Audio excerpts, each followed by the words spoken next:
మళ్ళీ ఆడ line వేసుకోవడాలు, beat వేసుకోవడాలు, వాటేసుకోవడాలు, ప్రేమలు లేవు.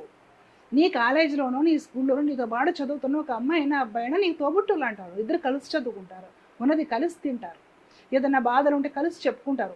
ఈ చదువుకు సంబంధించిన ప్రాబ్లమ్స్ ఏమైనా ఉంటే కూడా కలిసి సొల్యూషన్ చేసుకుంటారు. మరలా అక్కడ నీతో పాటు చదువుకునే ఆడపిల్లని నువ్వు గర్ల్ ఫ్రెండ్గా చూడటము, నీతో పాటు చదువుకునే మగపిల్లని నువ్వు బాయ్ ఫ్రెండ్గా చూడటం, ఇది ఎక్కడ కల్చర్ అంటే విదేశీయుల కల్చర్, మనకా కల్చర్ లేదు. ఇప్పుడు గురువు దగ్గర చదువుకునే పిల్లలందరూ తోబుట్టువులు అంతే. ఈ విధమైన కల్చర్ కూడా, విదేశీ కల్చర్ కూడా సమాజాన్ని నాశనం చేసేస్తుంది. అది తప్పు కూడా. అసలుకి ఈ ఆడపిల్లలు కూడా మనకి దెబ్బ తగులుతుందనేసి కాస్త కంట్రోల్గా ఉండాలి.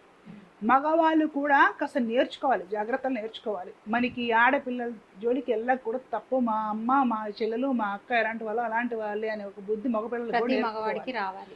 రెండు, కొందరు పశువులు ఉంటారు సమాజంలో, రాక్షసులు కూడా దారుణమైన వాళ్ళు. వాళ్ళకి ఏంటంటే నేర్పినా నేర్చుకోరు. డబ్బు, అధికార బలము,